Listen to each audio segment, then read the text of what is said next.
ये आइसोलेशन जो हम चाहते हैं ना, ये पुरानी कहानी है कि पाकिस्तान टूट जाएगा, बिखर जाएगा, ये है वो ख़त्म हो जाएगा। पाकिस्तान ख़त्म नहीं होने वाला है। और पाकिस्तान से तब जब वो चाइना से दोस्ती कर चुका, जब वो रशिया से दोस्ती कर चुका, जब वो ट्रंप के साथ उनके मीडिएशन में लगा हुआ है इजराइल के, तो हम फादरलैंड इजराइल को क्या कहेंगे अब कि हम पाकिस्तान से दोस्ती करने जा रहे हैं। मोदी जी गए थे तो ट्रंप ने कहा हाउडी मोदी। अब वो इतना याराना लगता नहीं है क्योंकि उनका फेवरेट अब वो फील्ड मार्शल बन गया है, आसिम मुनीर। तो आपने दुनिया में हर मुल्क का साथ खुद ही छोड़ दिया है और उसके बाद वापस अब आ रहे हैं कि नहीं नहीं अब तो पाकिस्तान से बात करनी चाहिए। कि आज पाकिस्तान मीडिएटर बना हुआ है ईरान और इसके बीच। जो रोज मैं समझता हूँ हमें निभाना चाहिए था, वो पाकिस्तान ने एक्वायर कर लिया।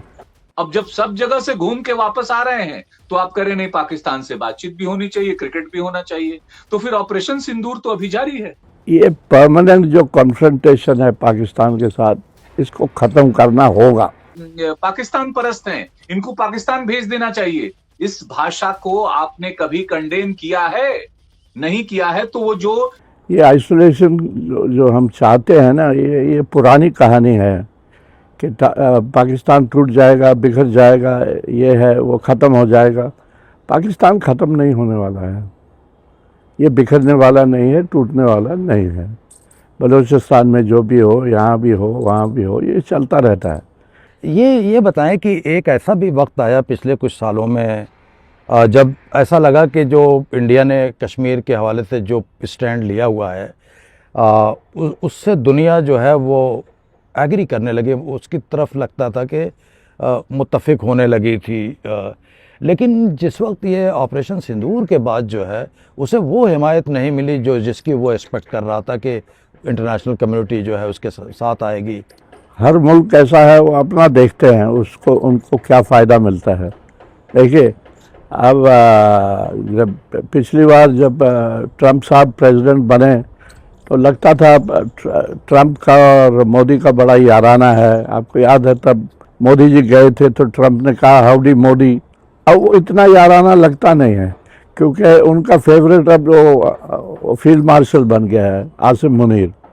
ठीक है, तो वो बार बार कहते हैं माय फेवरेट फील्ड मार्शल। तो उससे आपको बड़ा क्लियर है कि कौन उनका फेवरेट है और कौन इस टाइम फेवरेट नहीं है। दूसरा ये चीज़ है कि गजब की बात यह है कि आज पाकिस्तान मीडिएटर बना हुआ है ईरान और इसके बीच। जो रोज मैं समझता हूँ हमें निभाना चाहिए था, वो पाकिस्तान ने एक्वायर कर लिया। तो नेचुरली आसिम मुनीर बड़ा लीडर बन गया है और शाहबाज भी उसके साथ चलता है। तो ये ऐसा है, ये परमानेंट जो कॉन्फ्रंटेशन है पाकिस्तान के साथ, इसको ख़त्म करना होगा। ये जो 36 का चल रहा है ना, उसमें देश पिस रहा है। देश के लोग जो हैं वो पिस रहे हैं, वो कह रहे हैं आप ये मत करिए, लेकिन आप वही करते हैं। आपको रियलाइजेशन 12 साल बाद होता है। अगर यही मीडिया ने आपको पहले समझाया होता, इसीलिए कहा जाता है ना, क्रिटिक को रखिए अपने साथ। चापलूस तो सभी रखते हैं, क्रिटिक को रखेंगे तो निंदक नियरे राखिए आंगन कुटी चवाए। प्रेसिडेंट ट्रंप को आखिरी दौर में क्यों उनको महसूस हुआ कि पिट्स यू सेड इट? क्योंकि पिट्स जैसे जो भी लोग अगर सत्ता में उनके वो हैं, अगर सलाहकार हैं, चाटुकार हैं, तो उनके अनुसार जो जो भी कहेंगे हाँ में हाँ मिलाएंगे। ये बात 12 साल बाद आज क्यों हुई? ये बात तो पुलवामा से पहले भी हो सकती थी। पुलवामा और पहलगाम होता ही नहीं। अगर शांति अमन की ही बात कर रहे हैं तो ये बात जिस समय चाइना में प्रेसिडेंट ट्रंप घूम रहे हैं उस समय हमें ये क्यों ज्ञान आ रहा है कि हम पाकिस्तान से, और पाकिस्तान से तब जब वो चाइना से दोस्ती कर चुका, जब वो रशिया से दोस्ती कर चुका, जब वो ट्रंप के साथ उनके मीडिएशन में लगा हुआ है इजराइल के, तो हम फादरलैंड इजराइल को क्या कहेंगे अब कि हम पाकिस्तान से दोस्ती करने जा रहे हैं? आप जब जैसे ही पाकिस्तान के साथ दुश्मनी करते हैं या किसी भी मुसलमान कंट्री के साथ, तो आपको जानना चाहिए कि आपके बगल में जो बांग्लादेश है वो भी मुसलमान है, पाकिस्तान मुसलमान है, फिर तालिबान अफगानिस्तान मुसलमान है, मालदीव भी मुसलमान है। लेकिन मालदीव को आप 5,000 करोड़ का लोन क्रेडिट दे देंगे और हिंदू नेपाल को 300 करोड़ का देंगे। ये कौन सा हिंदुत्व है?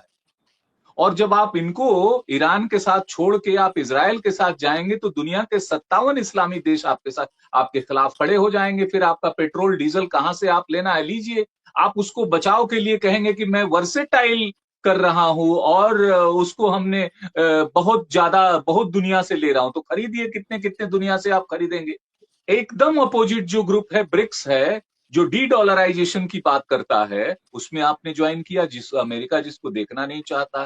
तो न तो आप अमेरिका के साथ खड़े हैं माय डियर फ्रेंड कह के, न रशिया के साथ खड़े। रशिया को आपने अलग ज्ञान दे दिया कि ये युद्ध नहीं बुद्ध का समय है।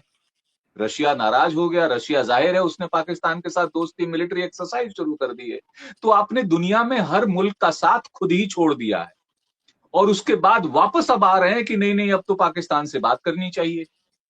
ये इस देश को सिर्फ भ्रम में नहीं रखा जा रहा है, अपनी पार्टी इनकी भ्रम में आ गई है, मति भ्रम हो गई, दिशाहीन हो गई है पूरी तरह से। समझ नहीं आ रहा कि किस रास्ते पे चले, और सिर्फ इसलिए नहीं समझ में आ रहा है कि इनको क्रिटिसिज्म सुनना नहीं आता।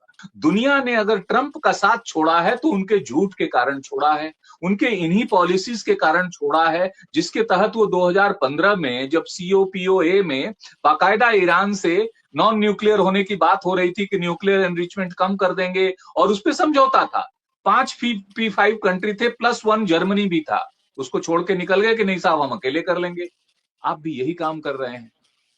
अब जब सब जगह से घूम के वापस आ रहे हैं तो आप कह रहे नहीं पाकिस्तान से बातचीत भी होनी चाहिए, क्रिकेट भी होना चाहिए। तो फिर ऑपरेशन सिंदूर तो अभी जारी है। अब वो अमेरिका और उसके बीच में, ईरान के बीच में मध्यस्थता करा रहा है, यहां तक कि इजराइल के साथ मध्यस्थता करा रहा है। उस इजराइल के साथ जिसने किसी समय ये भी खबरें आई थी कि वो भारत के साथ मिलकर उसके न्यूक्लियर इंस्टॉलेशन को खत्म करना चाहता है, या कोई सलाह आया था इस तरह का। तो जो वहां तक था अब वापस उसके साथ जुड़ रहा है। आपने चाइना के साथ हमारे क्या रिलेशन है आज तक स्पष्ट नहीं है कि हम चाइना के साथ ट्रेड डेफिसिट भी बढ़ाते चले जा रहे हैं, हमारे इतना ज्यादा आयात हो रहा है और हम कहते हैं चाइना हमारा दुश्मन भी है। एनडीए ने सबसे पहले, जॉर्ज फर्नांडिस ने यह घोषणा की थी कि चाइना इज एनिमी नंबर 1। आपने क्या घोषित किया कि आपका एनिमी नंबर 1 कौन है, आपका फ्रेंड नंबर 1 कौन है? आपने तो फ्रेंड माय डियर डोनाल्ड को घोषित किया हुआ है। और उस डोनाल्ड ट्रंप ने आपके हथकड़ियों बेड़ियों लगा के आपके भारतीयों को भेजा, आपके ऊपर ट्रेड टैरिफ लगाया, आपके ऊपर हर रोज दबाव डालते हैं, सीज फायर की घोषणा वो करते हैं और आप कहते हैं माय डियर फ्रेंड। दोनों बातें नहीं हो सकती हैं। बैकबोन के साथ खड़े होना होता है। बैकबोन के साथ खड़े होने के लिए 140 करोड़ के लोगों को मुंह पे जुबान पे लाने से नहीं होता है। आपका हर जो भाजपा से अलग सोच रखता है और जो न्यूट्रल थॉट रखता है, उन मुसलमानों, क्रिश्चियनों और सिखों, उसको छोड़ दीजिए, पारसियों को। आपने तो हिंदुओं को अपना दुश्मन बना रखा है कि ये नहीं, हिंदू नहीं है, ये रामद्रोही है, ये देशद्रोही है, ये पाकिस्तान परस्त हैं, इनको पाकिस्तान भेज देना चाहिए। इस भाषा को आपने कभी कंडेम किया है? नहीं किया है। तो वो जो लोग अपोजिशन के साथ खड़े हुए हैं, वो अपोजिशन के लोग तो इसी देश के हैं। या तो उन 60% लोगों को कह दीजिए कि भैया ये सारे के सारे विदेशी हैं। ये पूरा का बिल्कुल। पूरा आपको नैरेटिव राइट करना पड़ेगा, नैरेटिव को रीराइट करना होगा। नैरेटिव आपका गलत हो गया है, आपकी सोच जो है गलत दिशा में जा रही है। उसका असर इकोनॉमी पे है, उसका असर फॉरेन पॉलिसी पे है, उसका असर सिक्योरिटी पॉलिसी पे है, उसका असर आपकी अपनी पार्टी पे है, उसका असर आपके 100 साल के हिंदुत्व के आंदोलन पे है, जिसको आप कह रहे हैं कि नहीं भारत को अब तो हिंदू राष्ट्र बनाना नहीं चाहिए, घोषित नहीं करना चाहिए। अगर नहीं घोषित करना चाहिए तो 100 साल से आप ये आंदोलन क्यों चला रखे हैं? और भाजपा तो कह रही कि आप एनजीओ हैं, तो या तो आप एनजीओ के शामिल हो जाइए। 43 लाख एनजीओ इस देश में हैं, जिसको मिनिस्ट्री ऑफ सोशल डिपार्टमेंट का एक डायरेक्टर डील करता है। और अगर नहीं है तो सरकार को आपको कहना चाहिए कि हम क्या हैं। ज्यादा छिपाया गया है। अगर आप 2 लाइन में मुझे ये बता सकें कि आने वाले दिनों में किस तरह की परिस्थितियां देश में पैदा हो रही हैं, अगर इतने बड़े कारोबारी सीधा मंच पर आकर बोल रहे हैं जो अब तक नहीं बोलते थे। देखिए, कोविड से ज्यादा परेशानी आर्थिक रूप से इस समय आने वाली है, क्योंकि कोविड के समय भी वर्क फ्रॉम होम चल रहा था और लोगों के पास कम से कम पैसे थे, और सिर्फ एक सेवा जो है वो है उसकी स्वास्थ्य सेवा, वो खत्म हुई थी। उस स्वास्थ्य सेवा का के लिए हमारे पास इंफ्रास्ट्रक्चर नहीं था, इतना एंटिसिपेटेड नहीं था। जो गलतियां हुई उसको भी हम 1 मिनट को छोड़ देते हैं। जो लाशें हमने गंगा में देखी, हमने जिस तरह से लोगों, सारे देश में जिस तरह से कोहराम मचा हुआ था, अनप्रेसिडेंटेड था, 100 साल में आता है, चलिए उसको मान लिया। उस समय भी लोगों के पास पैसे कम से कम थे। पैसा खत्म होगा तो ये पूरे देश में हाहाकार मचने वाला है। नौकरियां समाप्त हो रही हैं। एयर का आप देख रहे हैं कि उसका सिविल एविएशन की क्या स्थिति है। अमेरिका की तो सबसे लोकप्रिय जो एयरलाइंस स्पिरिट नाम से थी, वो बंद हो चुकी है। इसी 1 मई को उसने क्लोज डाउन कर दिया। हमारे यहां भी उसका 20% से ज्यादा फर्क पड़ा है। कई सारे उस पे रेट्स बढ़ना काफी नहीं है। जेट फ्यूल की जिस तरह से कीमतें बढ़ रही हैं, उससे सारे एयरलाइंस प्रभावित होंगे, उससे आम आदमी प्रभावित होगा, पेट्रोल से आवागमन प्रभावित होगा, और ये बहुत कुछ प्रभावित हो रहा है।